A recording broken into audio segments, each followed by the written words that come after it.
Welcome to RH Study. আজি আমি অসম জাতীয় বিদ্যালয় ক্লাস 7 और मैथमेटिक्सৰ 5 নম্বৰ লেসন ত্ৰিভুজ আৰু ইয়াৰ ধৰ্ম অনুশীলনী 5b 5 নম্বৰৰ পৰা অংকখিনি কৰি প্ৰশ্নটো হ'ল 5 নম্বৰ প্ৰশ্নটো হ'ল সমদ্বিবাহু ত্ৰিভুজ XYZ ৰ angle Y equal angle Z angle X equal 78 degree হলে Y ৰ মান নিৰ্ণয় কৰা ইয়াত কৈছে এটা ত্ৰিভুজ আঁকিব কৈছে আৰু যি ত্ৰিভুজৰ কি দিয়া আছে আমি লিখিব লাগিব দৰাচলতে এটো মই লিখিলো y কোণ আৰু এই z কোণ কৈছে আৰু এটো x কোণ ধৰিলো xyz ত্ৰিভুজৰ y আৰু z সমান কৈছে দিয়া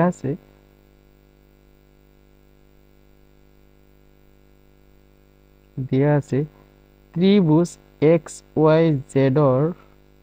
সমদ্বিবাহু ত্ৰিভুজ ইয়াত লিখি দিও সমদ্বিবাহু ত্ৰিভুজ xyz ৰ এংগল y সমান সমান এংগল z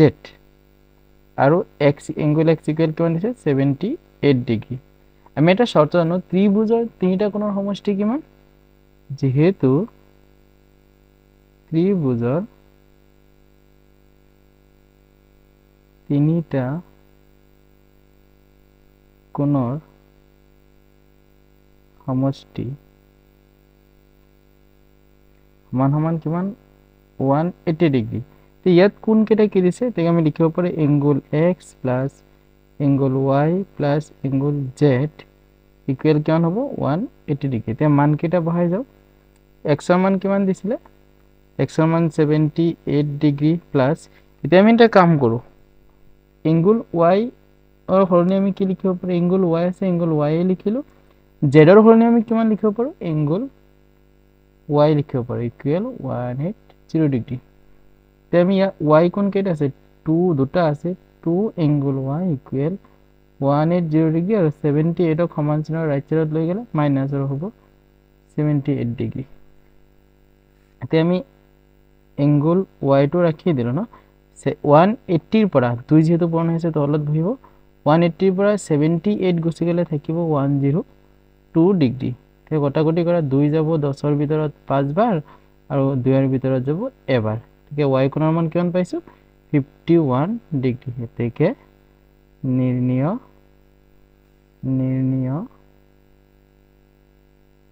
মান মানে এংগল y ইকুৱেল কিমান 51 ডিগ্ৰী আগৰ বুজি পাইছা কবাৰ অংকটো চাই লও ফাৰ্ষ্টৰ পৰা এবাৰ 6 নম্বৰ প্ৰশ্ন দিয়া আছে দেখুৱা যে সমবাহু ত্ৰিভুজৰ প্ৰতিটো কোণৰ মাপ 60 ডিগ্ৰী তে আমি এটা ত্ৰিভুজ আঁকি লও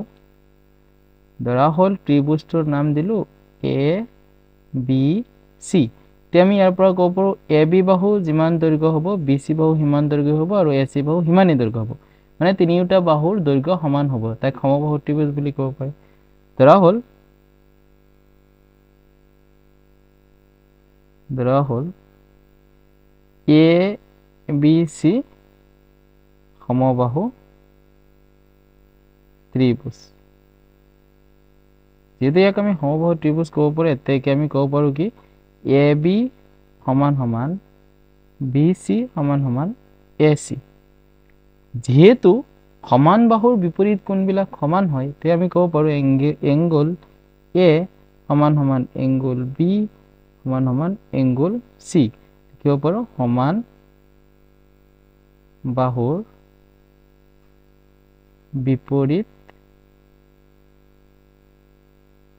বিপৰীত কোণ বিলগ কি হয় সমানে হয় এতিয়া আমি লিখি দিও যেহেতু ত্ৰিভুজৰ তিনিটা কোণৰ সমষ্টি ইকুৱেল কিমান ডিগ্ৰী 180 ডিগ্ৰী তে ইয়াত কোণ কেটা কি দিছে তে আমি ক'ব পাৰো angle a plus angle b plus angle c equal কিমান ডিগ্ৰী হ'ব 180 ডিগ্ৰী তে আমি গোটেইখিনিৰ কাৰণে এটাই লিখিব পাৰো এংগল a b ৰ কাৰণে আমি a লিখিব পাৰো এংগল a প্লাস c ৰ কাৰণে কি লিখিব পাৰো এংগল a লিখিব পাৰো কিয় লিখিছো কাৰণ তিনিটা কোণ সমান আছে সমান সমান 180 ডিগ্ৰী ইয়াত এ কেইটা হল 3 এংগল এ হৈ গল ইকুৱেল 180 ডিগ্ৰী এতিয়া আমি এংগল এ ৰাখি দিছো যেহেতু এৰ লগত 3 পূৰণ হৈছে ইফালে গলে কি হ'ব হৰণ হ'ব 3 ৰে ইয়াক হৰণ কৰিলে কিমান বাৰ যাব 180 ভিতৰত 3 যাব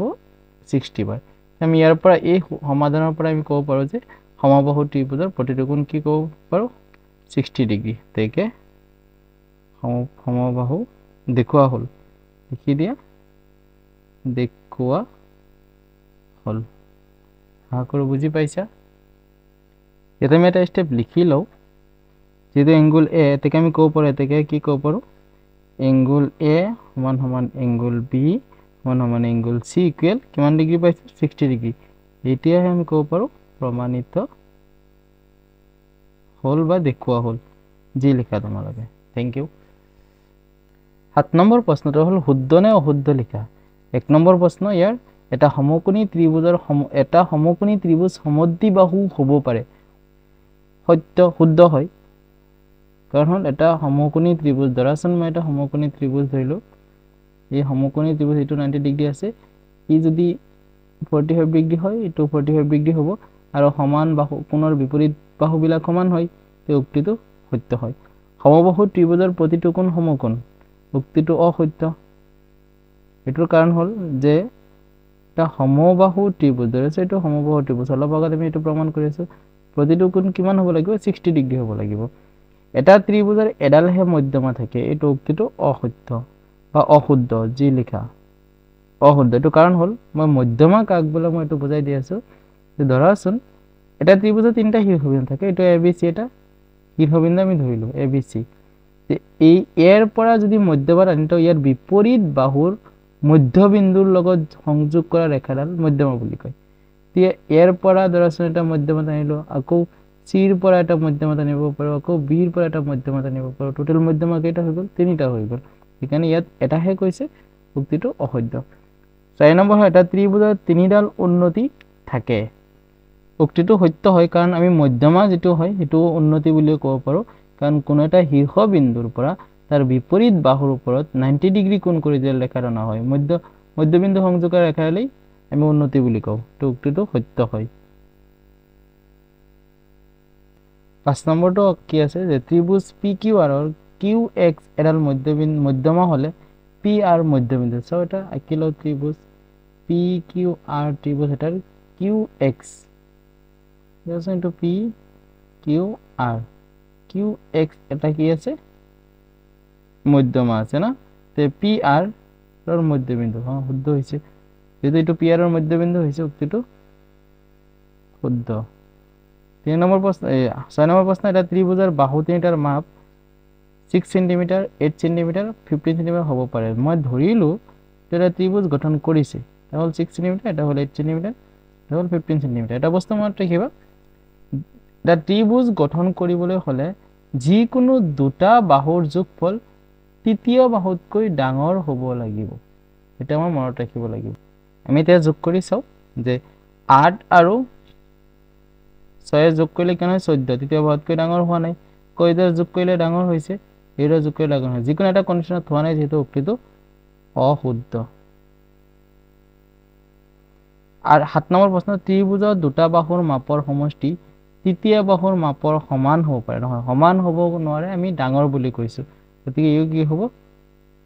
অশুদ্ধ হ'ব আশা কৰো বুজি পাইছা keep watch my channel subscribe কৰিবা শেয়াৰ কৰিবা লগৰ বিলাকৰ লগত আৰু সকলোৱে কমেন্ট কৰিবা থ্যাংক ইউ